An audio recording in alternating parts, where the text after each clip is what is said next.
Welcome. I am author D.M. Patterson, and in this video, I'm going to talk about my miscarriage and the health journey that I've been on.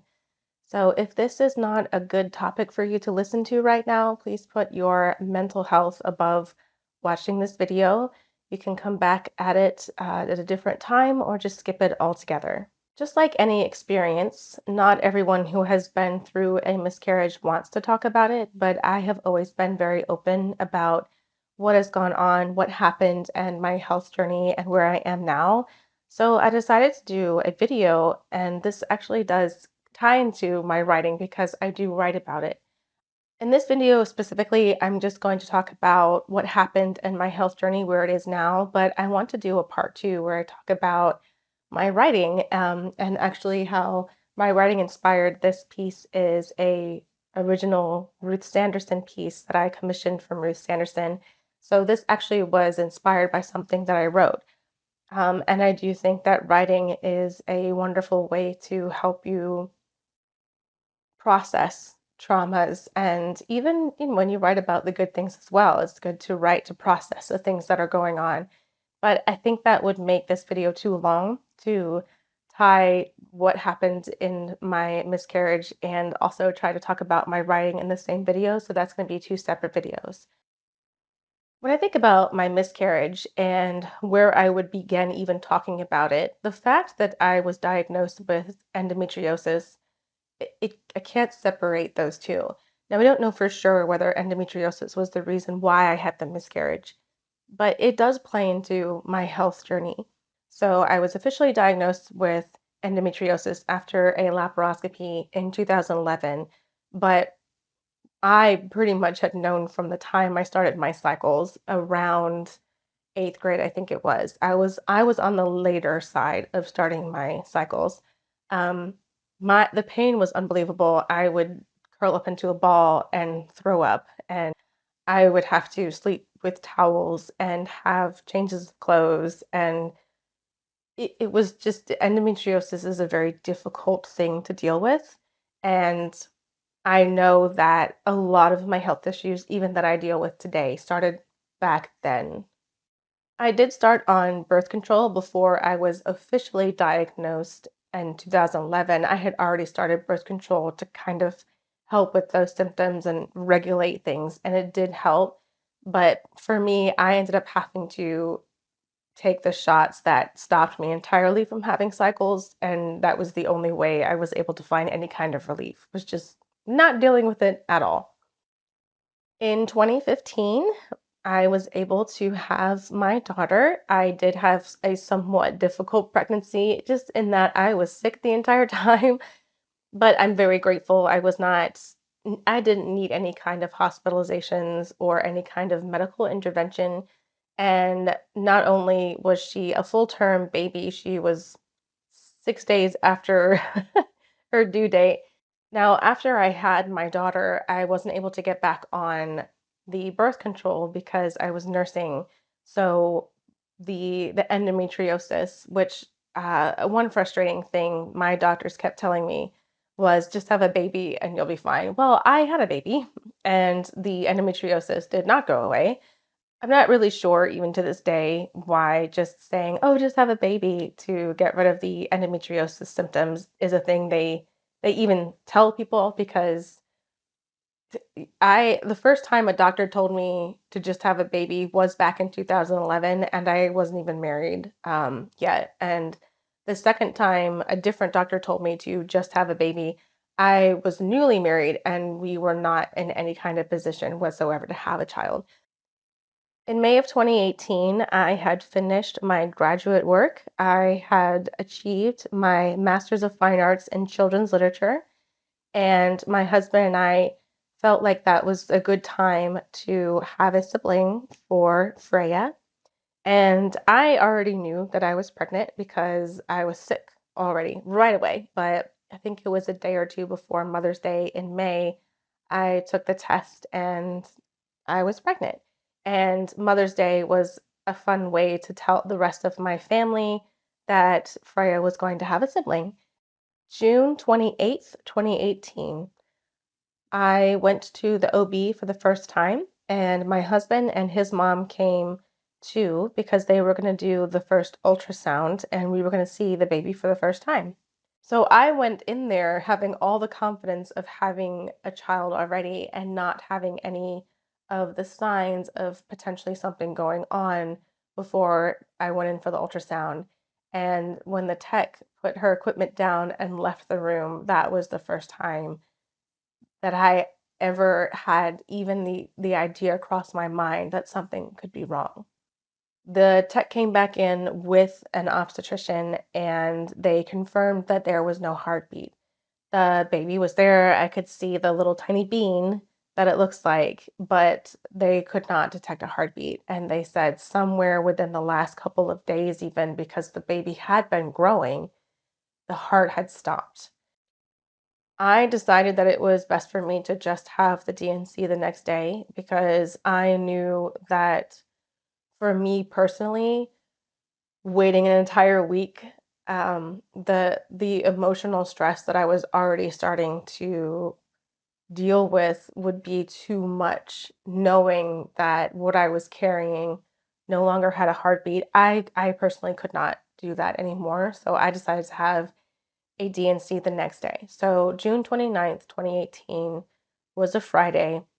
That morning, I went in and I had a DNC. When I went in to have the surgery for the DNC, I had to go into the room, that I had to be prepped. The nurses kept coming in.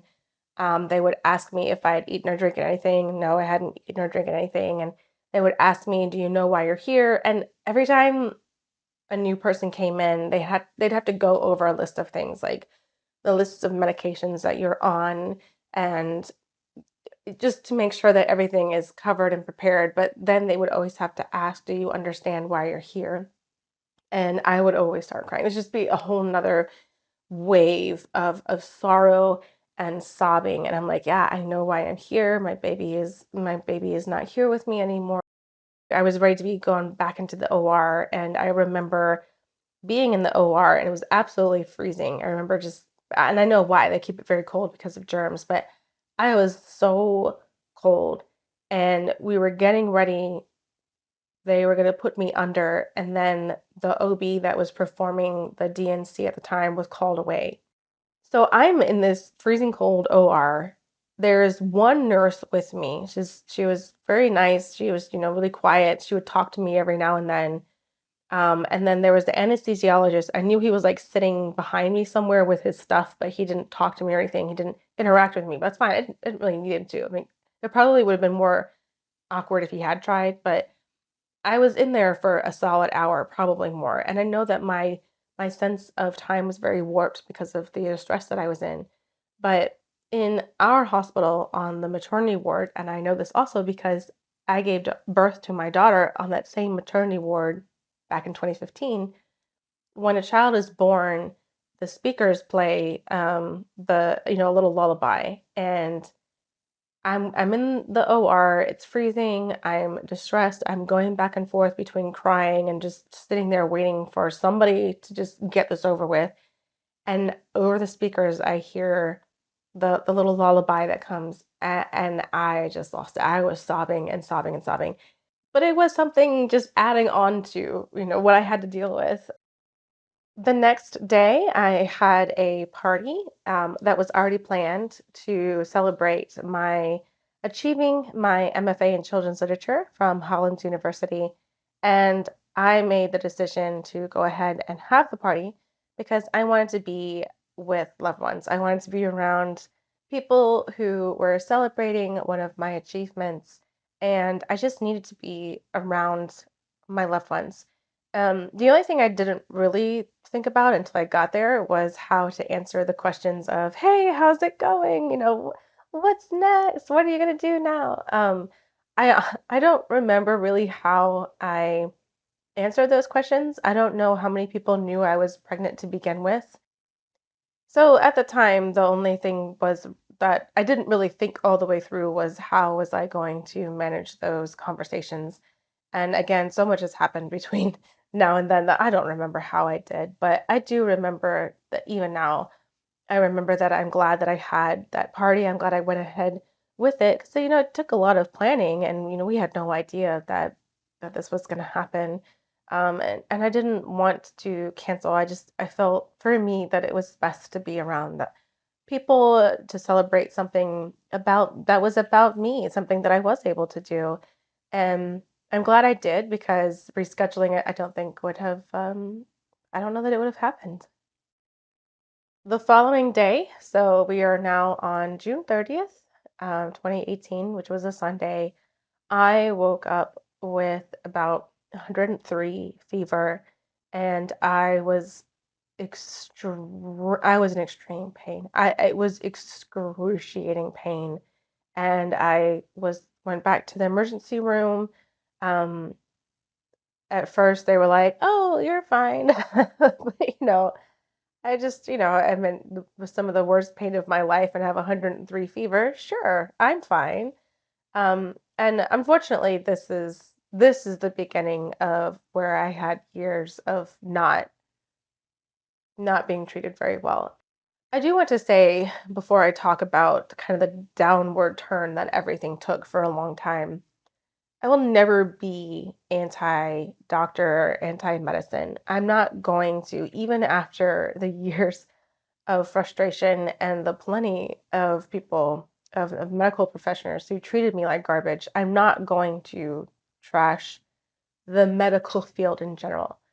There's always going to be a poor example of something no matter where you go. There's going to be a bad example of a medical professional. The outcome of this is not going to be don't trust the medical field. You certainly have to be your own advocate and a lot of times do your own research. And there's a lot of things that you do have to do on your own. And potentially you need to find different doctors that you feel more comfortable talking to. I will say that it's not easy, but even after what I've gone through, I'm always going to say if you are experiencing something, you do need to seek professional help.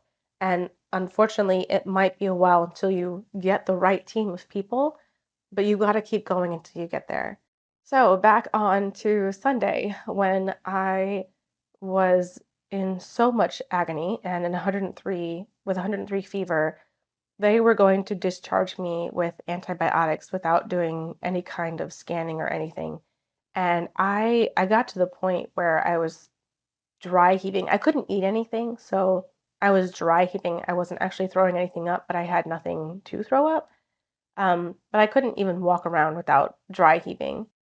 At that point, when I couldn't really do anything without dry heaving, they decided to do a CT scan and they were going to just admit me because it was so close to when I had the surgery. They were worried about complications from the surgery. So they said, all right, we're going to do a CT scan and you're going to stay the night, which for me was the first time I had ever been admitted into a hospital because of something that was going on. Now, I had been admitted because I had my daughter there and I stayed there for 2 nights.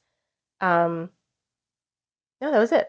Yeah, the other time I'd been admitted was when I had my hysterectomy, but that was after all of this. So yeah, that was the second time in my life that I had been admitted into a hospital, and the first time and the only time, hopefully, up to this point, the only time that I had been admitted because something was going on and I didn't really know what it was.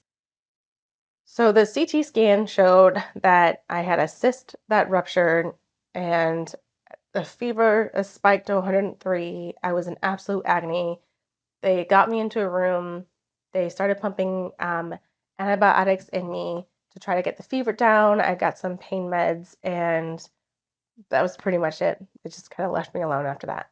Fast forward to my 6 week checkup appointment with the doctor who did the DNC.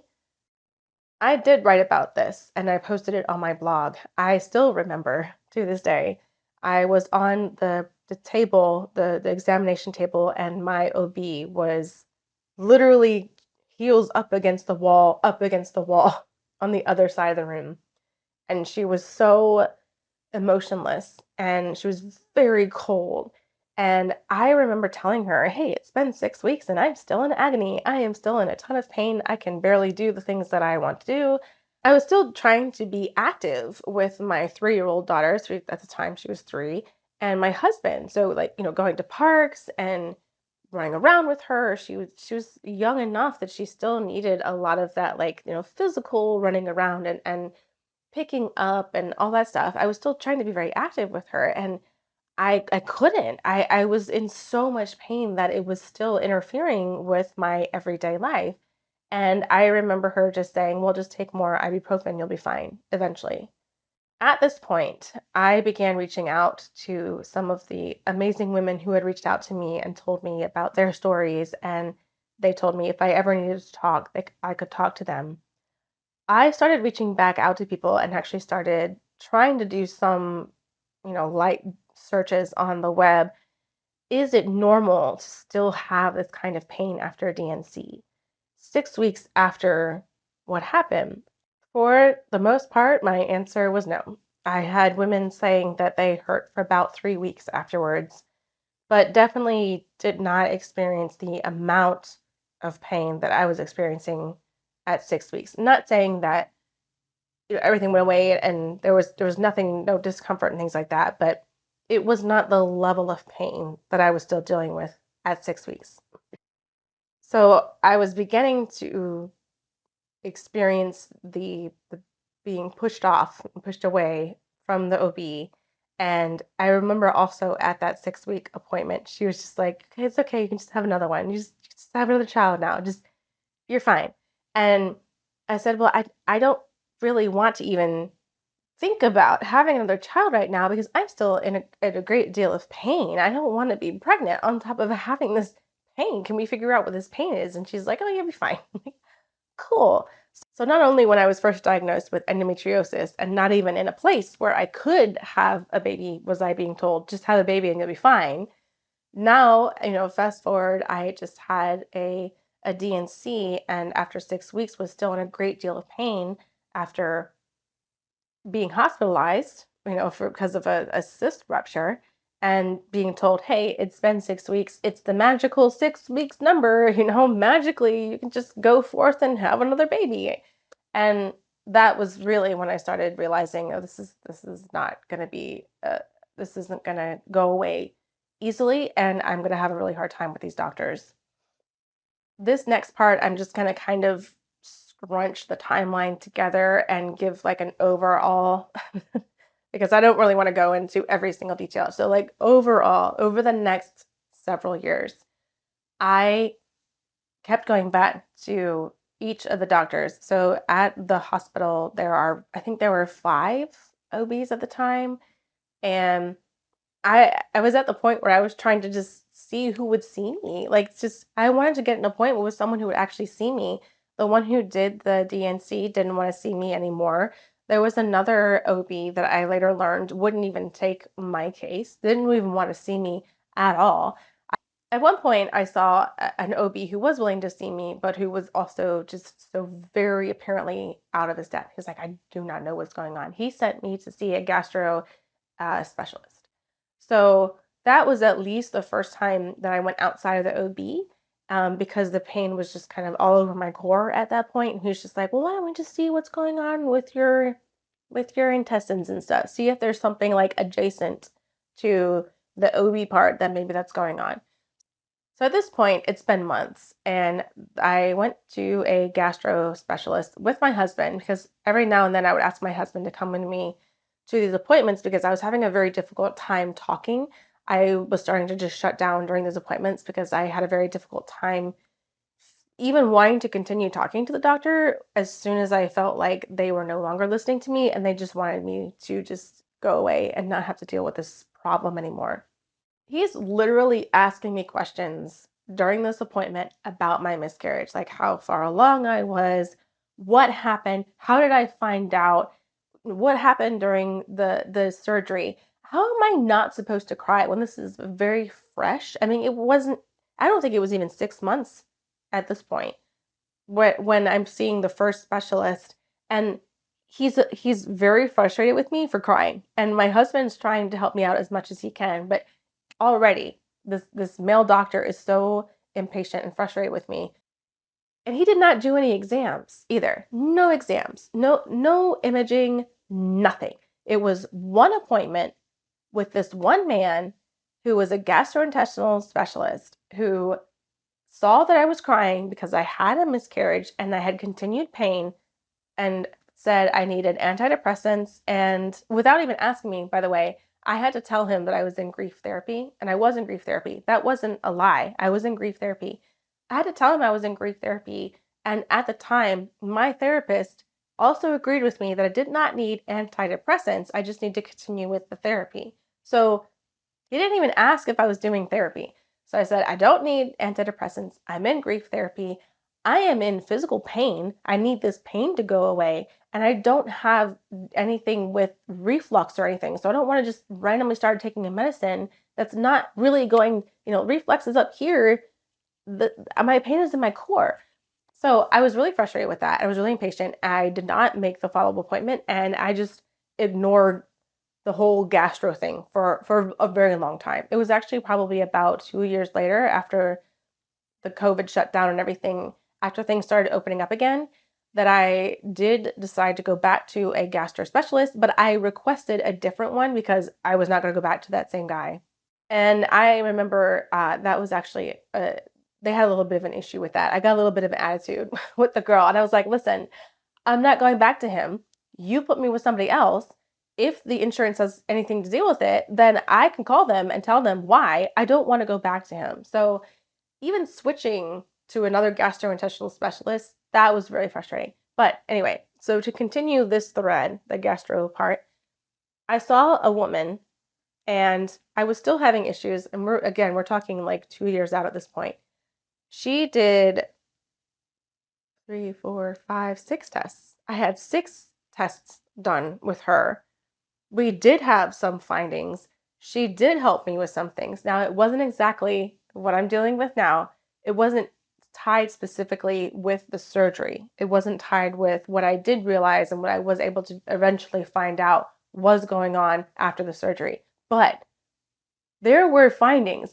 There were things that I was able to understand and just deal with and realize with my lifestyle and my eating habits and things like that that I needed to change and I needed to work with my own health and with my own body. So had the previous doctor that I had seen at least 2 years before done any imaging, then he would have known that actually there were some things going on with me and they do get exacerbated with stress.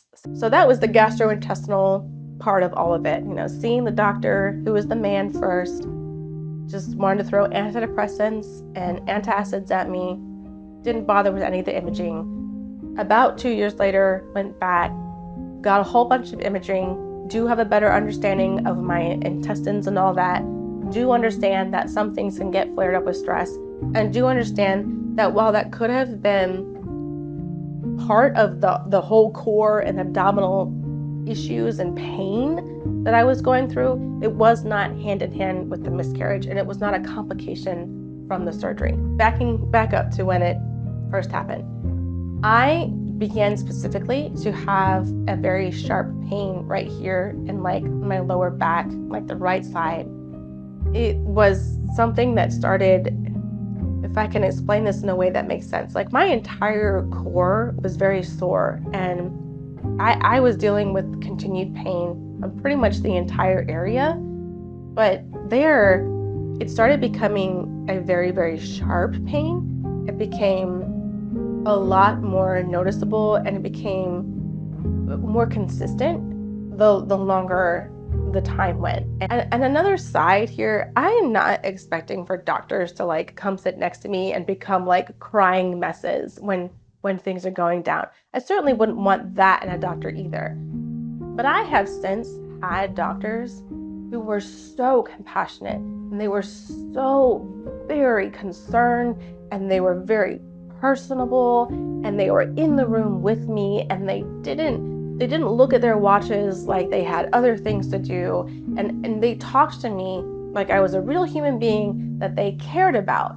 and they didn't have to like become crying messes to do that. They didn't have to even put their arm around me to do that. It was the way their body language was. It was the way they were talking to me.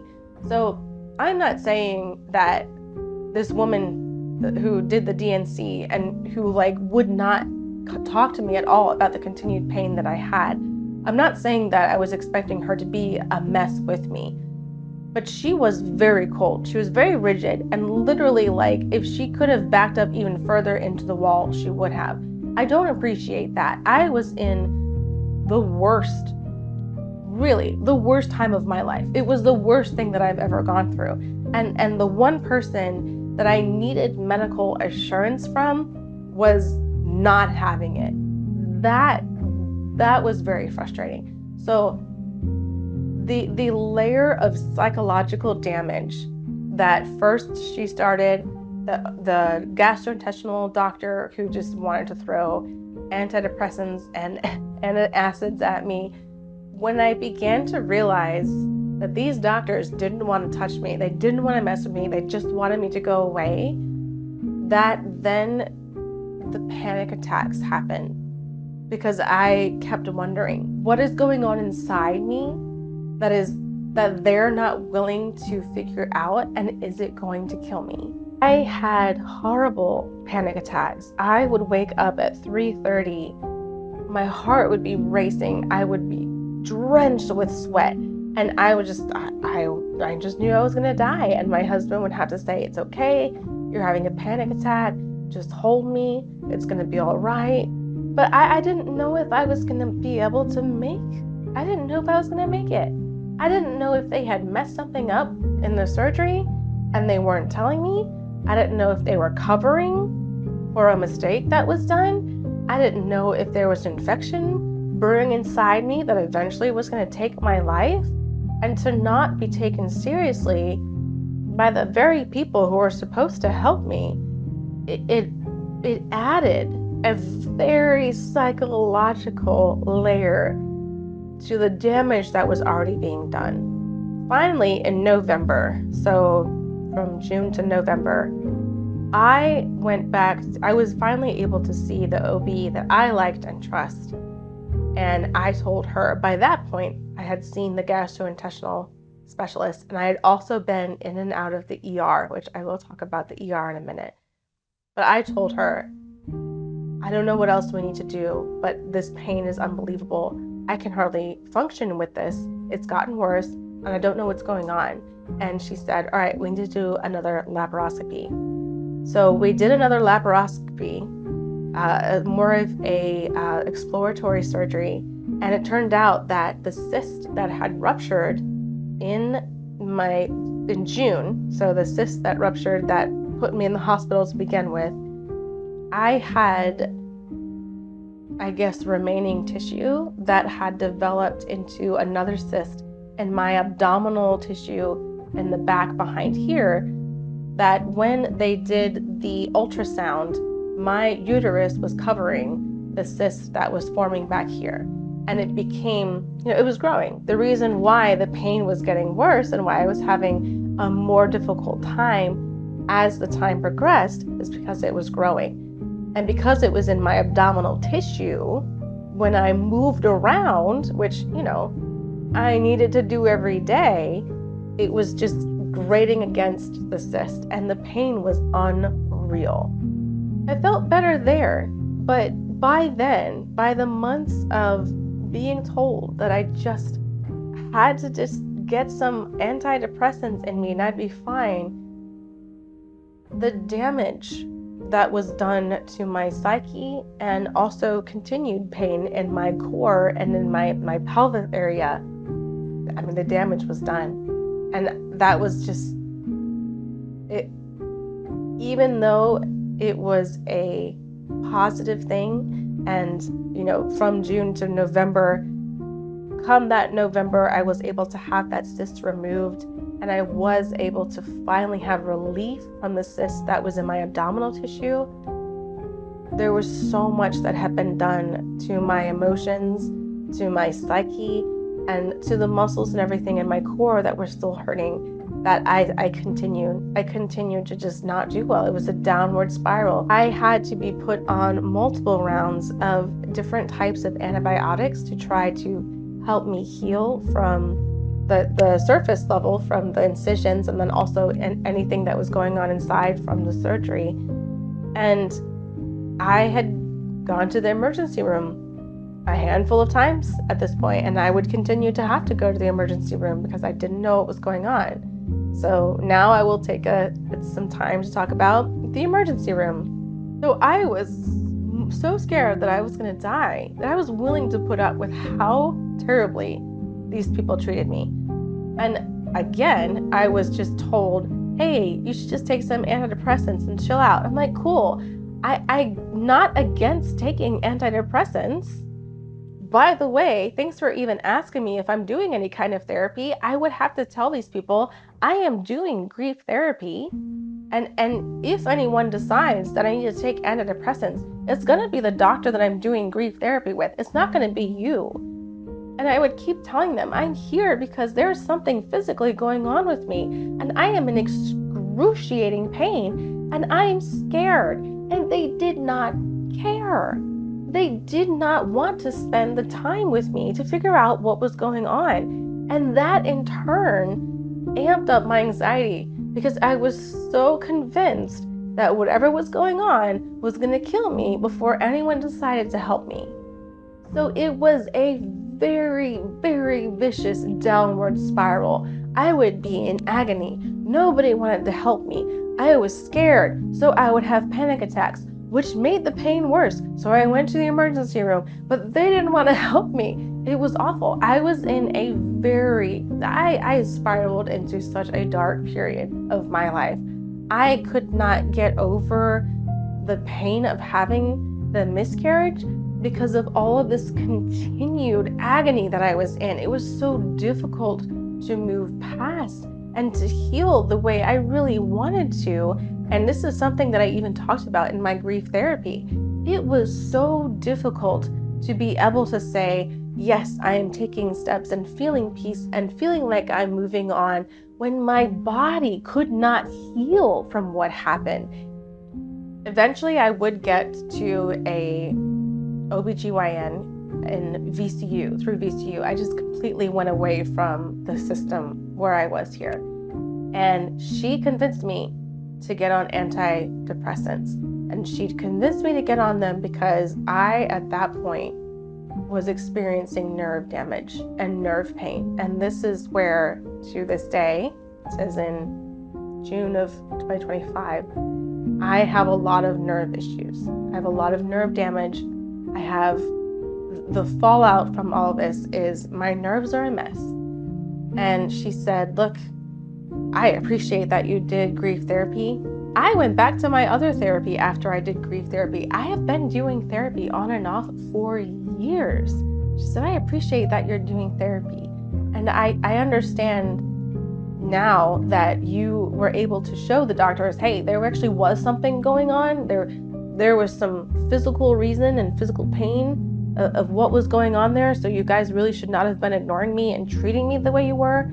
Not that, even if that wasn't there, they shouldn't have been treating me that way. So by the time I got to this other OB, and I was like, I'm having other issues. This is long lasting. I don't know what to do. She said, you've got some nerve damage going on. You need to get on this specific type of antidepressant. Not only will it help you with the psychological damage that you've got going on, but this is also meant to help with nerve damage.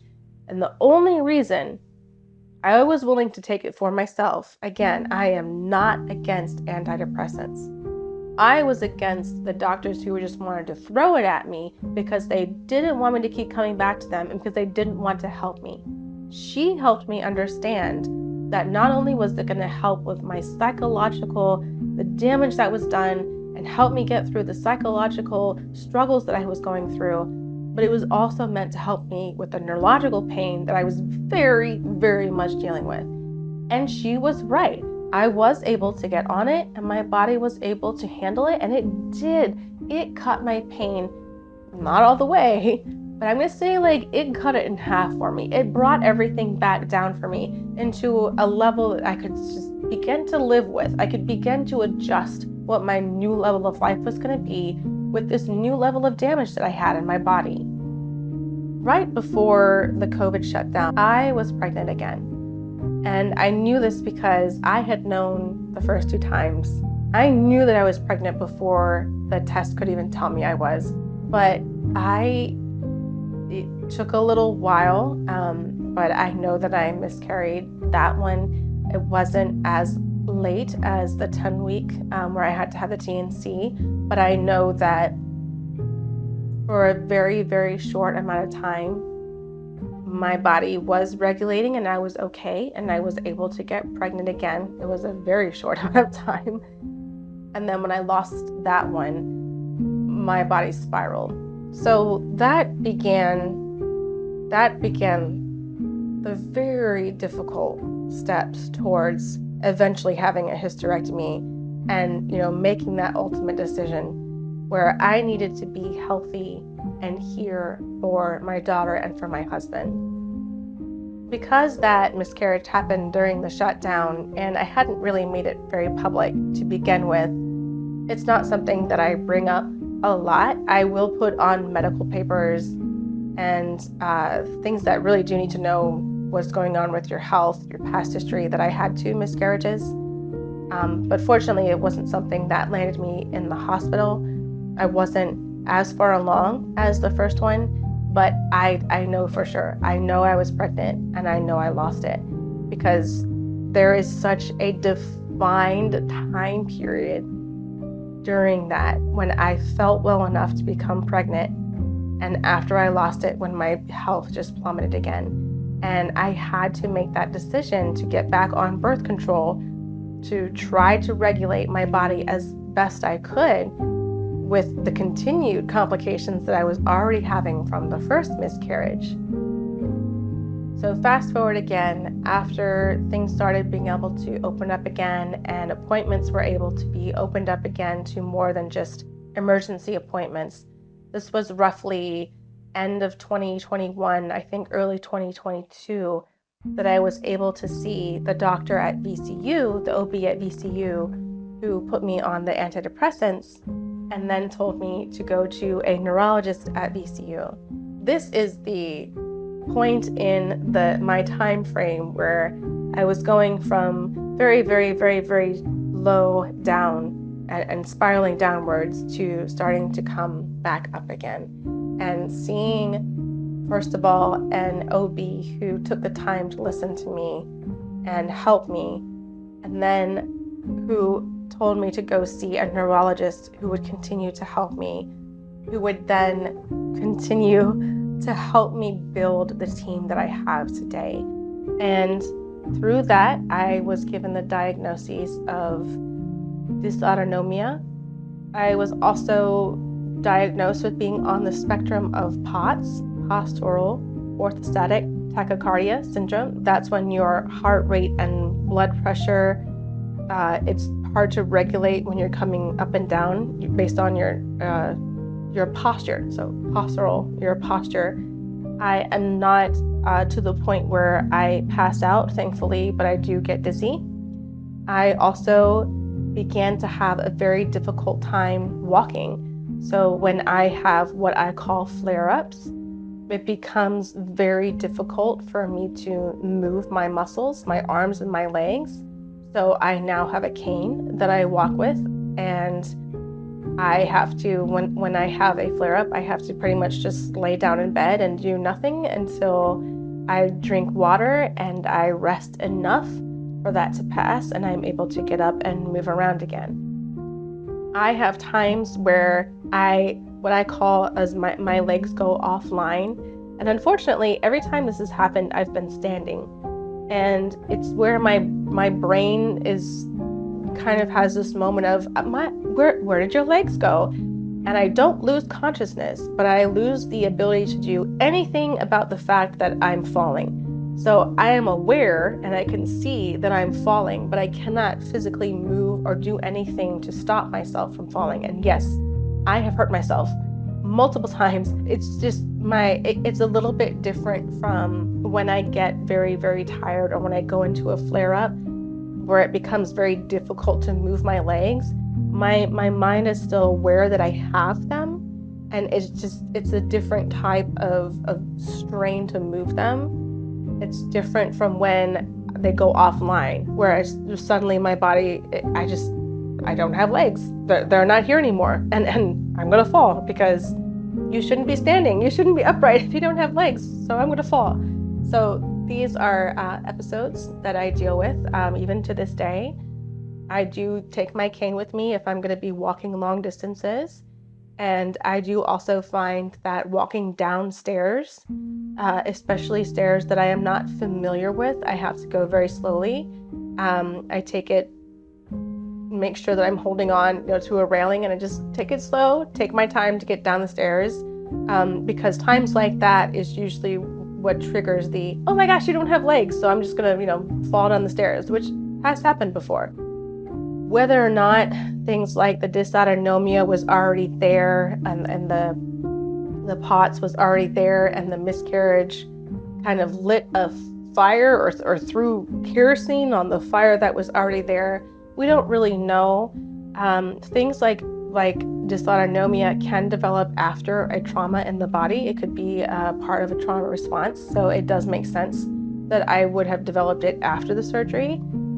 It also makes sense that because I had endometriosis, which was already something that was dealing a lot of damage to my abdomen, the pieces were already in place, I guess, if you will, for something like a miscarriage, the trauma of a miscarriage, to just light everything on fire. What we understand now in June of 2025 is, I've got some nerve damage. I need to use a cane. I need to be aware of my stress levels.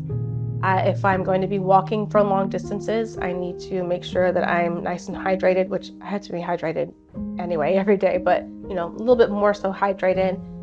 I need to bring my cane, and I just need to be aware that if my body starts showing signs of you need to stop, then I need to listen to it. I really can't be the Donna who did the half Ironman back in 2012 anymore.